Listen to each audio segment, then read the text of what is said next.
En realidad, yo desde niña estuve muy motivada de trabajar en investigación.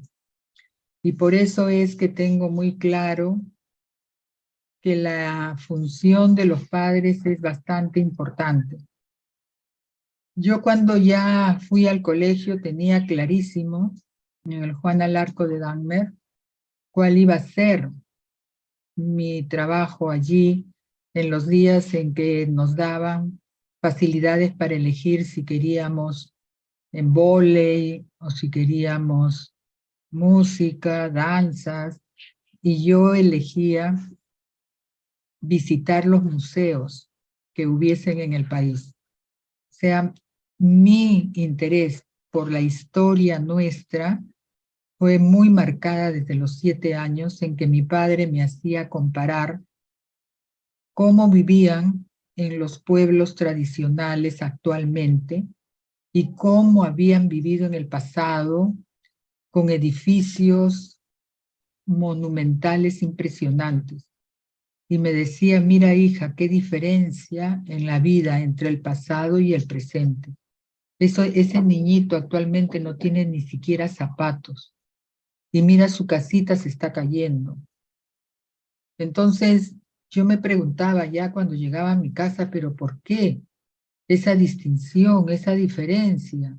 Si ha sido la misma cultura y la herencia social debió tenerse presente. Por eso es que yo acudí a los museos, pero no aprendí mucho en ellos, porque solamente destacaban las piezas más impresionantes, pero no la historia que había hecho que esas piezas tuviesen esas características. Ya cuando ingresé a la Universidad de San Marcos a estudiar, y había en ese entonces cultura general, tuvimos profesores de altísima calidad, como fue Javier Pulgar Vidal, como fue una serie de docentes, que no voy a mencionar porque sería muy largo, que nos sacaban a conocer el país, la realidad del país, y no solamente era saber qué culturas se desarrollaron, porque había muy poco conocimiento, pero sí comparar cómo había sido en el pasado, con desarrollos bastante avanzados, y ahora no era posible encontrarlos, ¿no? Entonces, frente a esa situación es que yo decidí estudiar arqueología, antropología y en la noche pedagogía, porque mi madre me dijo, tú como mujer no vas a encontrar trabajo en esa especialidad de arqueología. No obstante eso, mi interés estaba bien definido y yo empecé trabajando en el día en arqueología, en la tarde aprendiendo inglés y en la noche haciendo pedagogía. Y eso enriqueció mucho mi formación y también mi identificación con toda nuestra historia, y empecé trabajando pues en la costa central, después me fui a Chota, Cutervo, y me llamó la impresión cómo allí no se consumía papa, sino arracachas de diferentes especies, consumían cuyes, la vida era diferente, el manejo del territorio también. Luego trabajé en Bagua, donde hice mis tesis y también era otra modalidad de vida.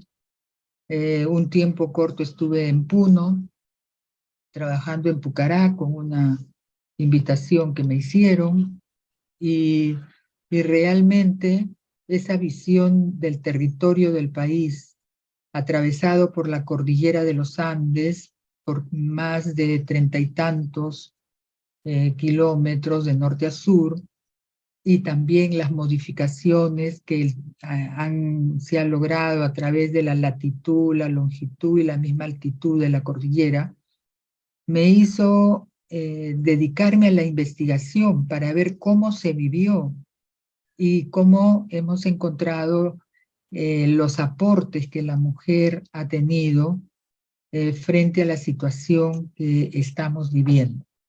Entonces les voy a pasar brevemente una percepción de cómo se vivió ancestralmente en nuestras sociedades del pasado, ¿no? Cómo fue su organización en términos de género, qué es lo que cambió con la República después de una colonización de 2 siglos, donde la colonización continúa hasta el presente a pesar de los otros 2 siglos de República.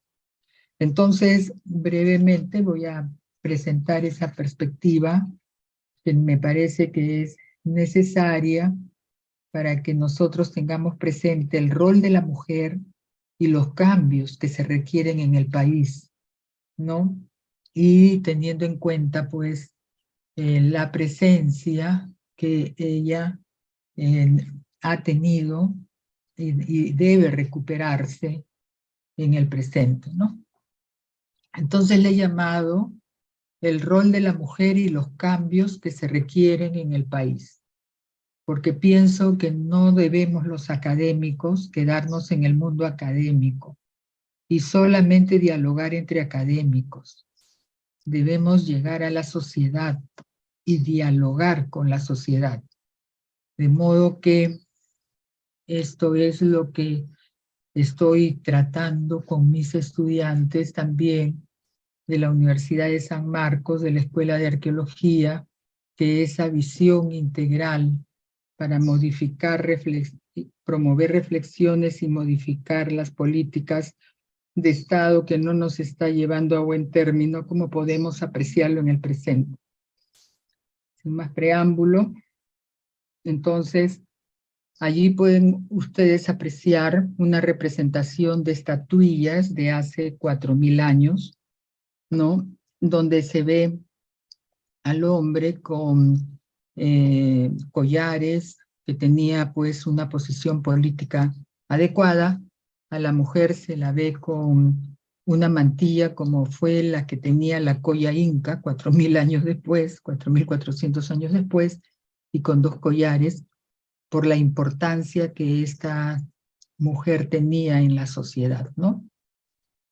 Entonces, nosotros, a través de la recuperación de la historia, hemos llegado a la conclusión de que nuestro país fue muy diverso, ¿no? En sus características naturales, geológicas, culturales, ¿no? Y esa diversidad también está junto con la diversidad cultural y social que se creó en cada parte del territorio. Pero más allá de la diversidad de vivir en un país, pues, muy diverso, pluricultural y multilingüe, hemos tenido una serie de desarrollos en cada parte de él, lo que no vemos en la actualidad, ¿no? Y el rol que tuvo la mujer en nuestra historia social debe generar reflexiones en el presente. Hubo una complementariedad de género desde el aspecto ideológico. Han habido divinidades masculinas y femeninas.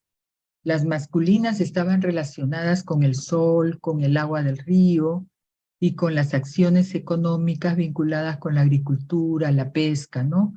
Son deidades conocidas como Inti, Guari, Bichama, ¿no?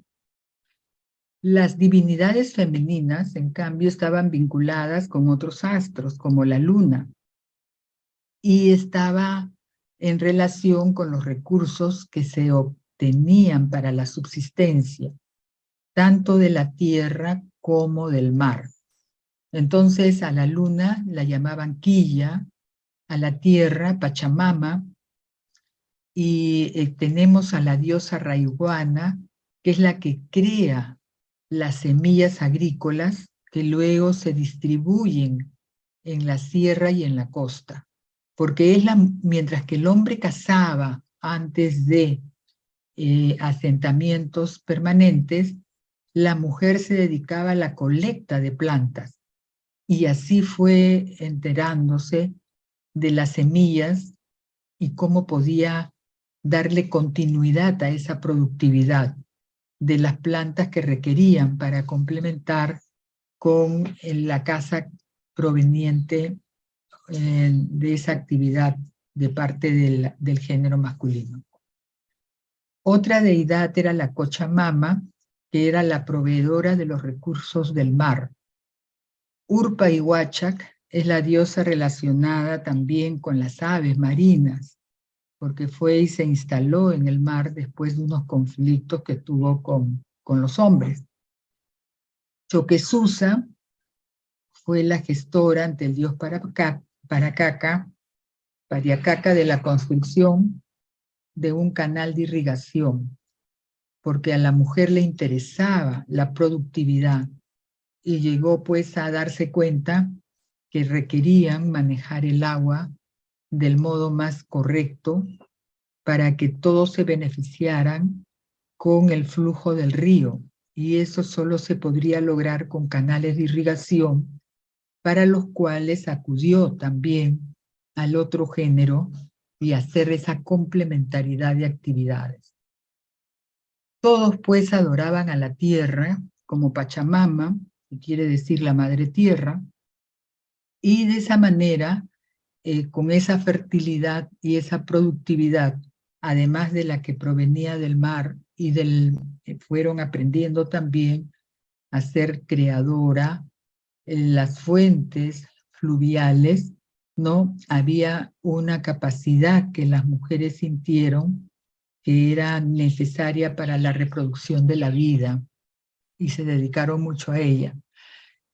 Desde que se forma la civilización caral, esa complementariedad de género continúa a través del tiempo en las diferentes sociedades con culturas distintas. La mujer asumía el rol relevante que estaba ligada a que no faltara producción y alimentos, además de tener su identificación con la luna. Tenían sacerdotisas que eran las que promovían esas reuniones de mujeres para poder hacer los acuerdos y las programaciones de mayor beneficio para su conjunto social.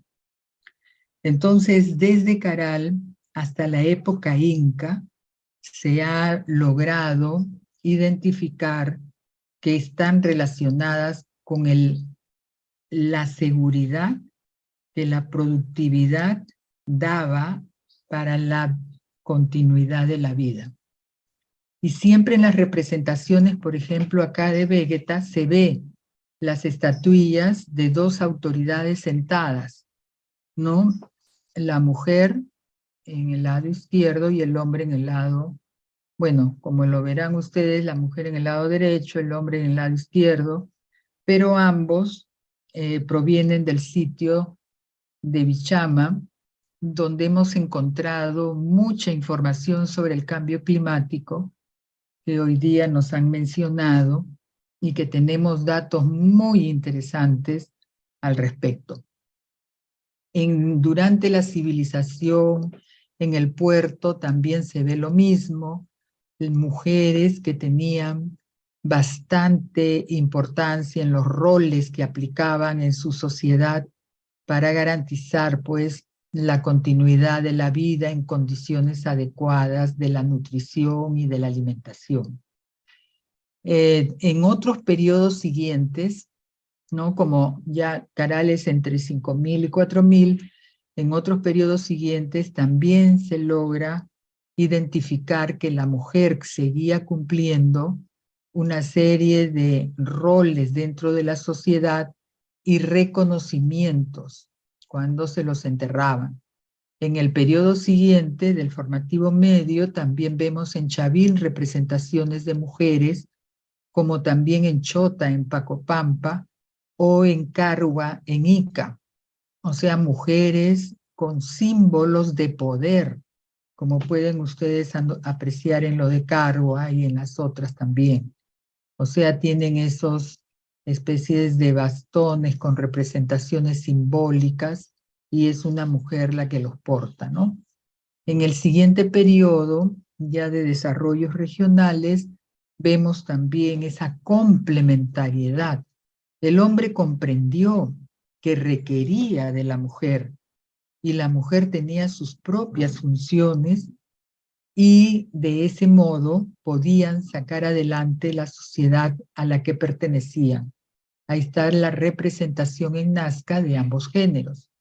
Pero no solamente es en una parte del país, como puede ser el centro o la parte sur. También tenemos la representación de la señora de Cao, ¿no? Donde se ve pues que están con sus símbolos de poder, portando los báculos y que no era cualquier personaje. Y la reconstrucción que luego se ha hecho de este personaje femenino de alto estatus político.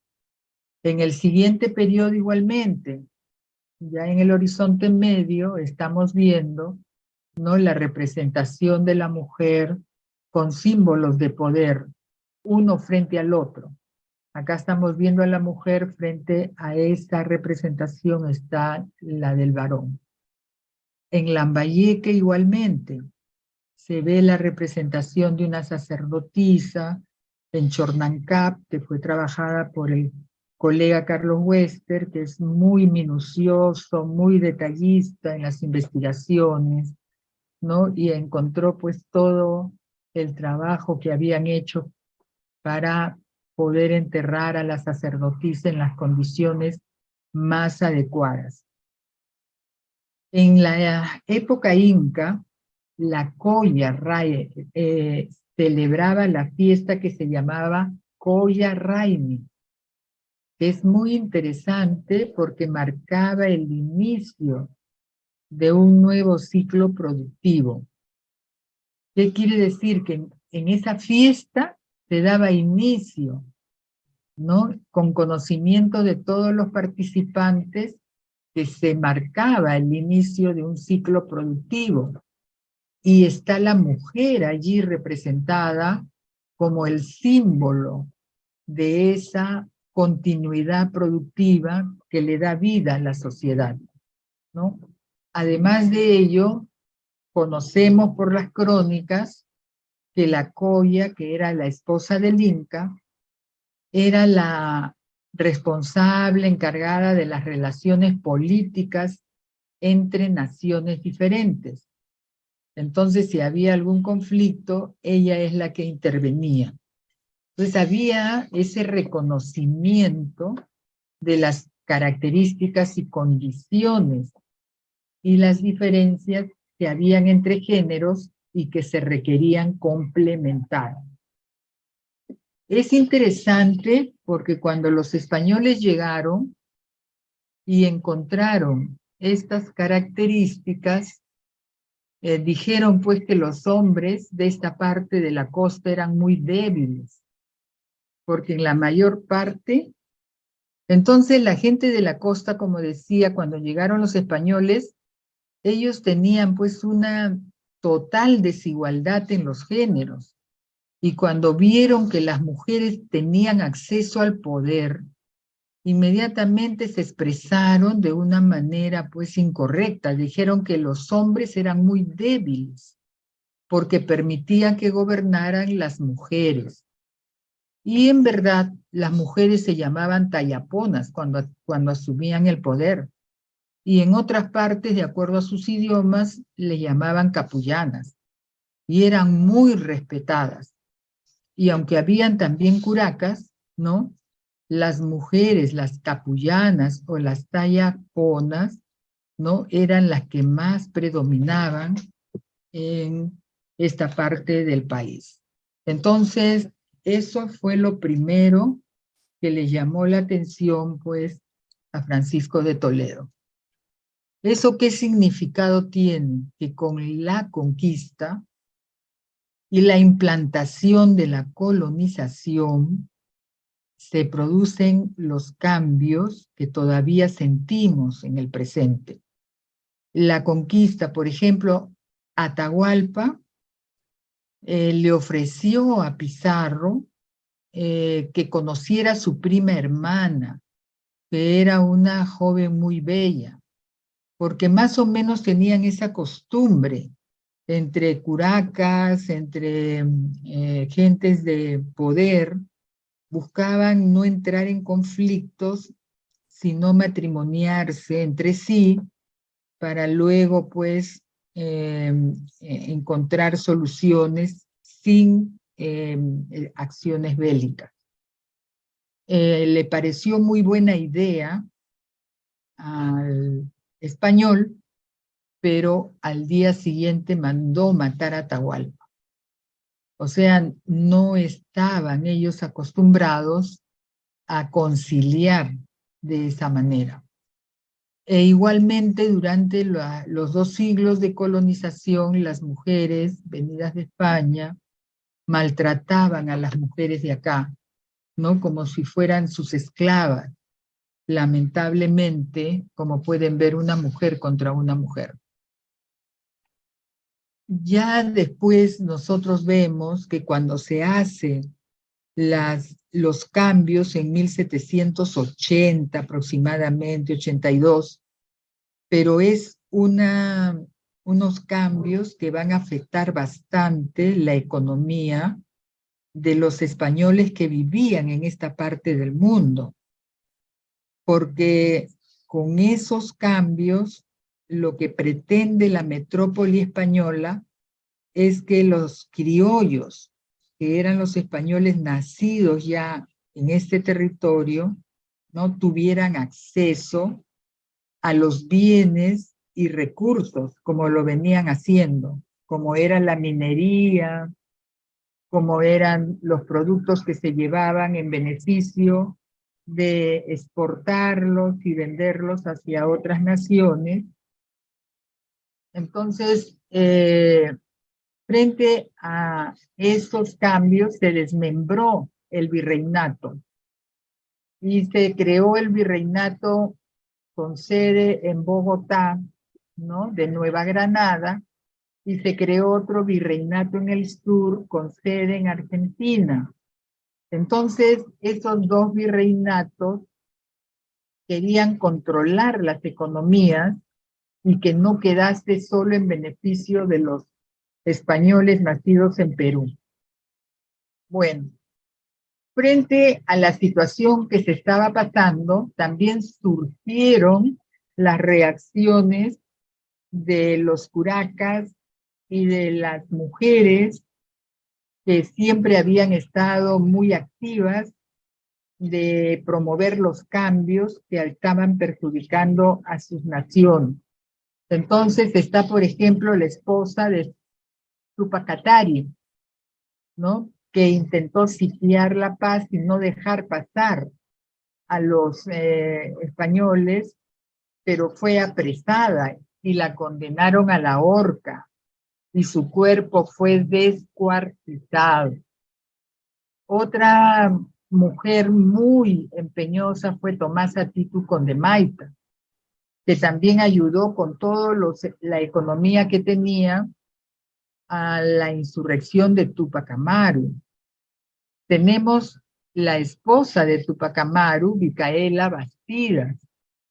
Micaela Bastidas también sufrió muchísimo porque ella se puso muy fuerte y para que no se continuara afectando al territorio de sus antepasados, pero la mandaron matar de una manera espantosa, descuartizando su cuerpo, llevando su cabeza a determinados lugares, su brazo a otros, donde lo quemaron junto con su esposo, con Tupac Amaru, ¿no?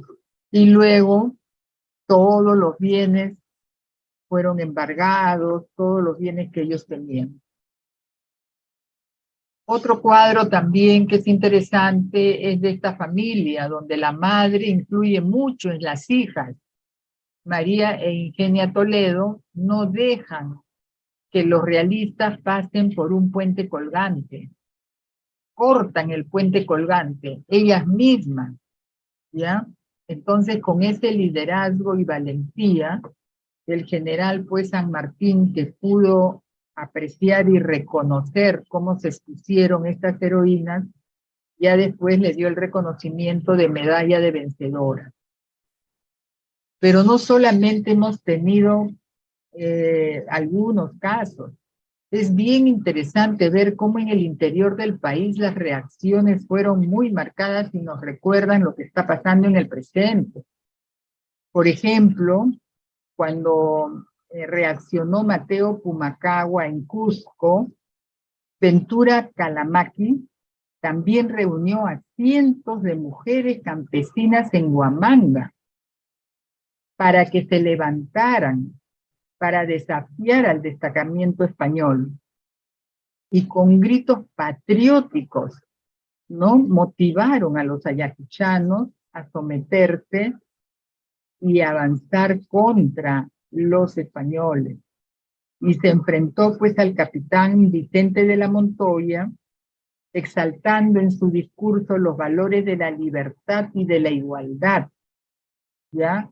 Que era muy extraño en esa época donde la mujer vivía marginada de cualquier actividad política, ¿no? Esto la llevó, por supuesto, a 3 siglos de, por decir mucho, de opresión y contribuyó a la entrada triunfal de los patriotas en Huamanga, un 20 de septiembre de 1814. O sea, logró promover ese mismo sentir en las mujeres con las cuales ella enfrentó a toda esta actividad política que quería pues contrarrestar lo que ya se había avanzado. En 1822 no hay que olvidar a María Parado de Bellido, que prefirió que la mataran, como lo expresó. Prefiero marchar al patíbulo antes que traicionar el secreto de los insurgentes, ¿no? Y después de haberle pateado, dijo, por todo, con las amenazas, dijo, no estoy aquí para ayudarlos a ustedes, le dijo a los españoles, sino para sacrificarme por la causa de la libertad. Entonces, imagínense ustedes ese carácter y fuerza de la mujer, identificada con su territorio, identificada con su herencia en este territorio, y cómo promueven que otras mujeres, igual que ellas, salgan a la defensa. Entonces tenemos aquí pues que en Ayacucho se produce la independencia, pero hubo pues un notable número de mujeres, ¿no? Que han permanecido en el corazón y en el cerebro de los ayacuchanos.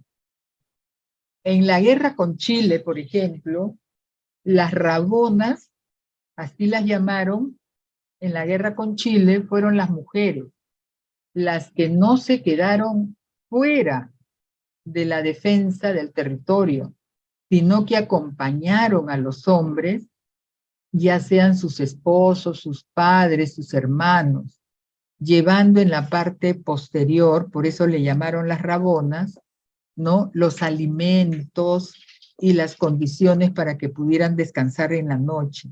Entonces, a través de esas mochilas, ellas contribuyeron llevando pues también el agua en la parte de desiertos y que los alimentos no se perdieran y les bajaran a los empeñosos en proteger el país, ¿no? Entonces las mujeres fueron muy activas también. Y ya luego voy a destacar cómo en el pasado hemos tenido mujeres en cada parte del país destacadas. Eso es lo que nos falta en el presente. Clorinda Mato en Cusco, ¿no? Fue una escritora impulsora del género indigenista y que inspiró a muchísimas mujeres. Y era autodidacta en física, en historia natural, en filosofía, ¿no? La mujer tenía muchas limitaciones para formarse. Tenemos a Mercedes Cabello de Moquegua, también escritora, ¿no?, que abogó por la emancipación de la mujer y se la considera como una de las primeras feministas. Y una mujer a la que conozco mucho porque ella vivía en Supe, donde nosotros trabajamos sobre la civilización Caral. Fue la mujer primera que se formó y se graduó como médico cirujana en la Facultad de San Fernando de la Universidad Nacional Mayor de San Marcos. Entonces, imagínense las fechas en las que ella ha estado con mucho empeño tratando de sacar adelante su formación, 1872 a 1919, ¿no? Luego tenemos, pues, ya brevemente, una abogada, Miguelina Aurora Acosta Cárdenas, también activista, sindicalista, feminista, porque no había acceso a la mujer, con muchas limitaciones. Tenemos también a María Alvarado Rivera, que como educadora, escritora, luchadora social, también se la considera como la primera feminista mujer. Y a Zoila Aurora Cáceres Moreno, una de las primeras feministas en la primera mitad del siglo XX, inicia pues el movimiento de mujeres, ¿no?, en la organización sindical donde trabajaban. Entonces, ese es muy interesante.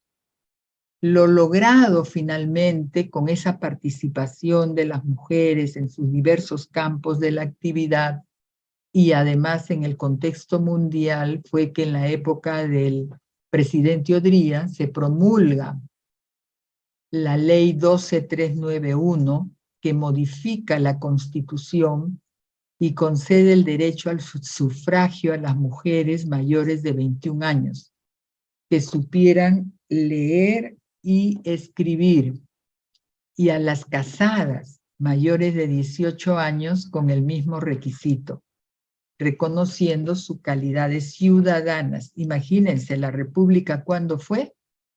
¿Ya? Y cómo recién en 1955 se da acceso a las mujeres a poder participar con sus votos en la elección de las autoridades que pasarían a formar parte del Estado. El Congreso, después de aprobada esa ley, también suscribió otra, ¿no?, teniendo en cuenta que había ya una convención interamericana sobre la concesión de los derechos políticos a la mujer, que fue aprobada en la 9ª Conferencia Internacional Americana en 1948. Entonces, la inscripción de las mujeres en el registro electoral se inició inmediatamente cuando se promulgó la ley del 55 en el Perú. En las elecciones del 56, la mujer peruana, por primera vez en la República, pudo ejercer su derecho al sufragio. En aquel año salió electo Manuel Prado Ugarteche, ¿no? Y también resultaron electas 6 mujeres del interior del país y 2 diputadas limeñas, ¿no?, correspondiendo, pues, como ustedes pueden apreciar, a una visión mucho más integral del país, ¿no? Porque ahora todas viven en Lima. Las mujeres vivían en sus lugares de origen. Entonces, las 8 primeras diputadas fueron Uvilluz, Juana Magdalena, Manuela Candelaria Billingur, Lola Blanco Montesinos, María Eleonora Silva, ¿no?, Colina Lozano, Matilde Pérez, Alicia Blanco Montesinos, etcétera, etcétera, ¿ya? Ya luego vemos cómo en siglo XX ¿no? Hemos tenido pues mujeres muy reconocidas como Magda Portal, gran poetisa, pero además con fuerte activismo social y representante del movimiento feminista en el Perú. María Vice, también poetisa, escritora, ¿no? Que participó en la fundación del Consejo Nacional de Mujeres del Perú en el 23. Ángela Ramos Relaice, también periodista, como primera reportera, que fue destacada por su activismo social militante. Luego en el campo académico y trabajando fuertemente socialmente, tenemos a Ela Dunbar Temple, fue mi profesora, abogada y destacada historiadora peruana, la primera mujer que ocupó una cátedra universitaria en el Perú. Saquen cuenta, hasta el día de hoy las mujeres tenemos tantas limitaciones, no soportan que una mujer dirija, pues aquí vemos, fue la primera mujer en ocupar una cátedra universitaria en el Perú. Tenemos a Blanca Varela, poetisa peruana, muy conocida en Supe, Puerto, considerada una de las más destacadas en América Latina. Fue la ex esposa de Cislo, pero muy, muy buena poetisa y muy identificada con las poblaciones de Supe, que la recuerdan mucho.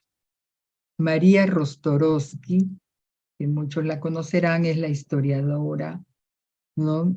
Que por su propio esfuerzo realizó pues estudios sobre las diversas culturas prehispánicas del Perú para poder comprender cómo fue la vida social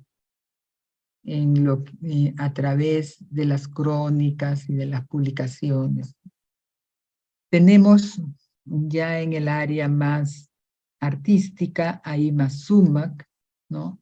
Que fue una soprano de gran éxito internacional y muy conocida por ese registro vocal, ¿no? Que llamó mucho la atención a especialistas en el mundo. Tenemos a Chabuca Granda, que ya la conocerán muchos, que fue una cantante y compositora y que tiene pues más de 100 canciones, ¿no? Relacionadas con la historia del país. Su obra ha sido declarada Patrimonio Cultural Inmaterial de la Nación en el 2017. Y luego en Supe también a Tilsa Suchilla, pintora peruana y una de las más destacadas exponentes en nuestro país. En Supe por algo se creó la civilización más antigua de América, ¿no? Son sus condiciones las que han promovido también el desarrollo de la mujer. Bueno, acá también quería mostrar, para no hacerla tan larga, ¿no? Que la participación femenina en el gobierno del Perú ha ido cambiando, no como quisiéramos en la práctica, pero bueno, hay más participación, ¿no? Tenemos un total de congresistas en la actualidad de 49 mujeres que son congresistas, ¿no? De los diferentes grupos políticos, ¿no? Y también en términos de ministras, ¿no? Tenemos pues a 8 ministras, ¿no? Pero pues representan muy poco todavía como debiera ser si hablamos en términos de equidad, ¿no? En el caso pues de las congresistas tendríamos allí una diferencia, ¿no? De 30% por lo menos entre género femenino, género masculino. Las brechas todavía en nuestro país siguen siendo muy fuertes, también en la Academia Nacional de Ciencias, ¿no?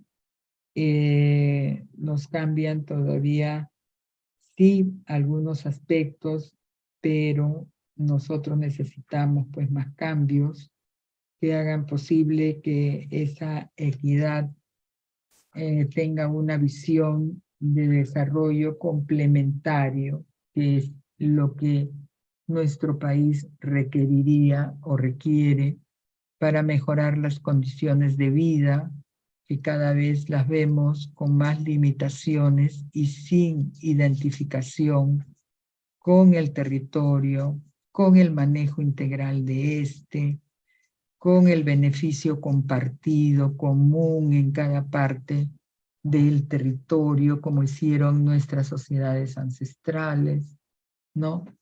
Esos son aspectos que todavía nos faltan. Y si tenemos bastantes ministras, pues todavía nos faltan esas políticas de Estado de complementariedad, ¿no?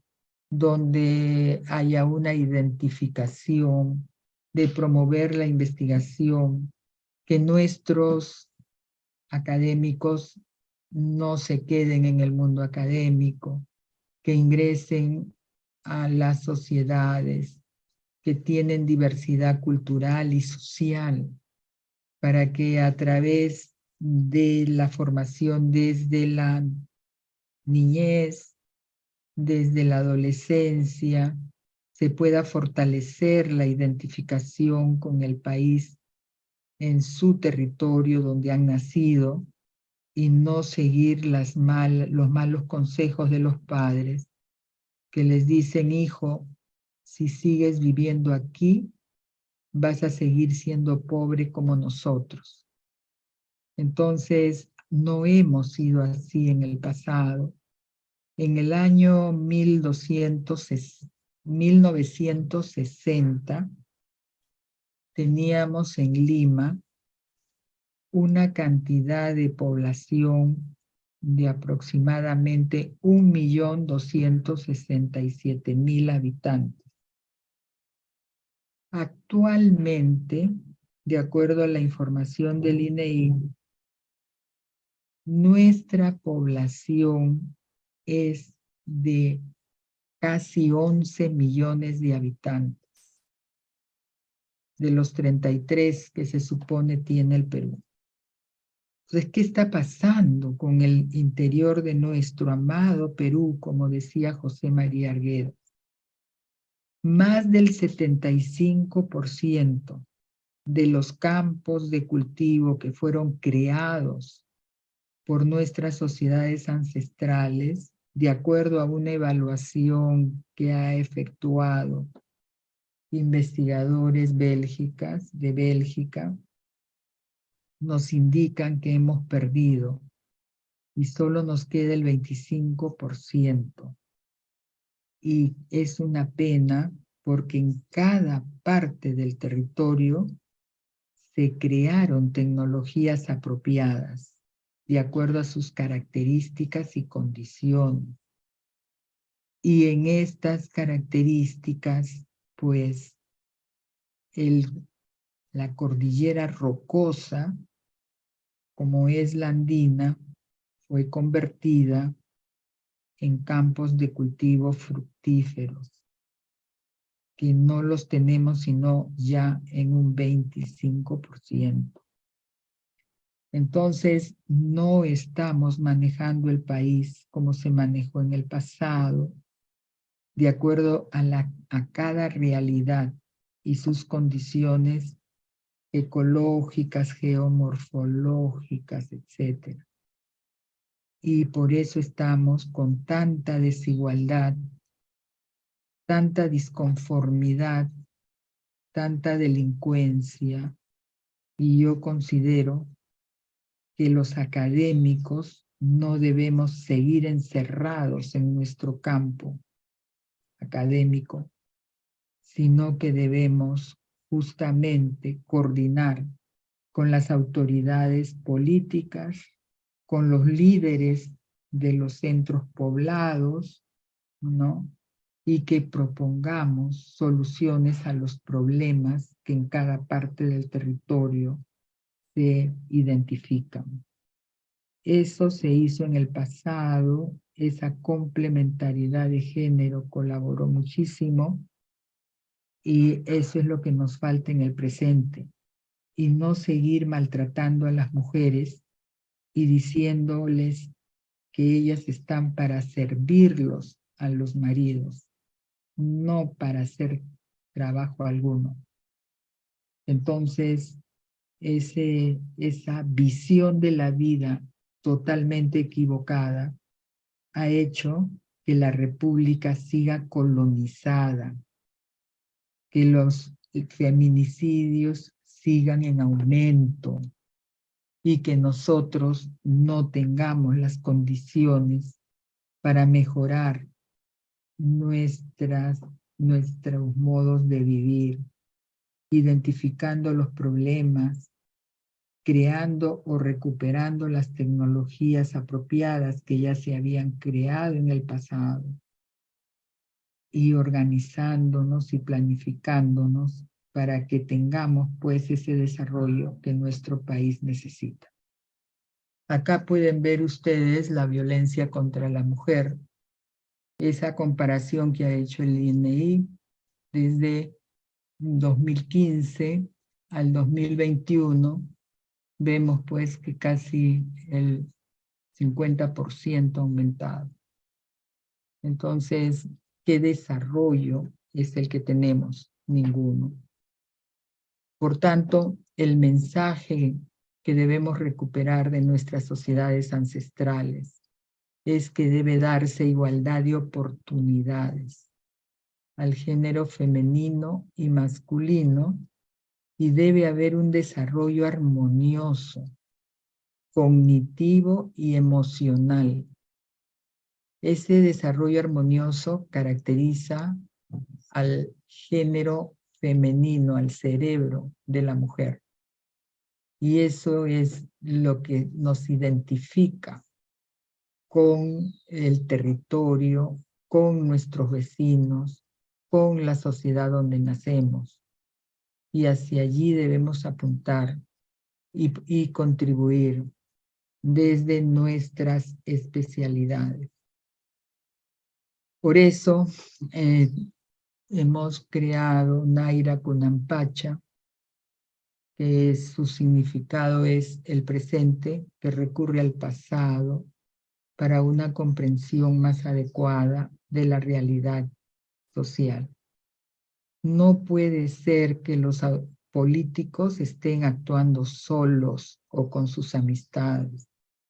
¿Para qué tenemos entonces en nuestro país gente formada en los diferentes campos del conocimiento que debe contribuir a lo que se requiera para la solución de los problemas que son diferentes en cada parte del territorio nacional?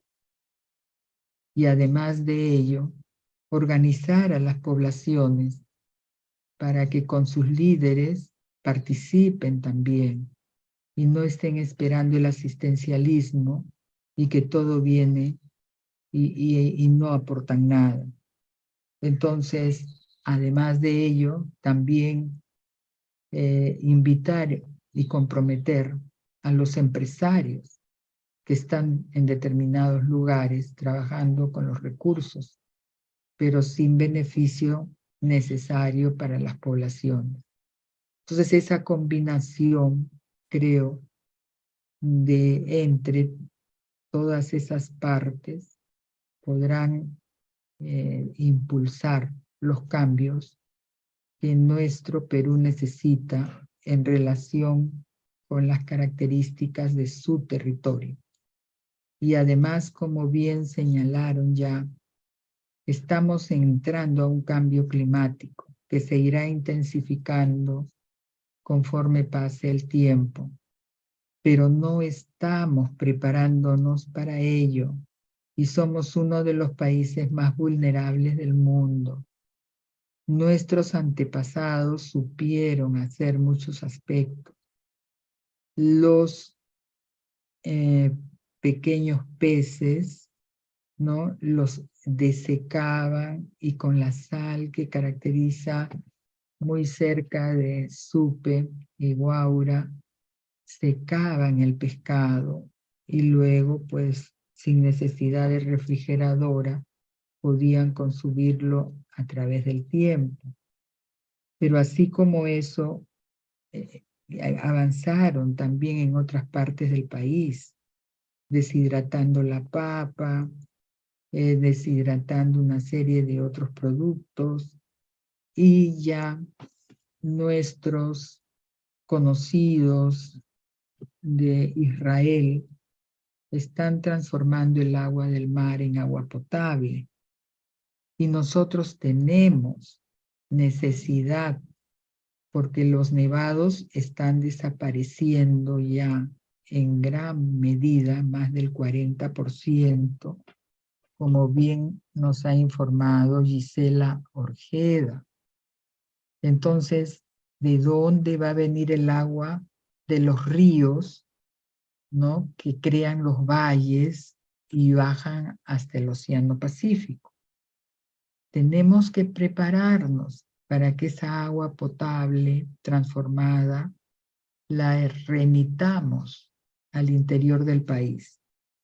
¿Acaso no tenemos un sol fuerte, permanente, que nos puede ayudar con la energía solar a impulsar el agua hacia arriba?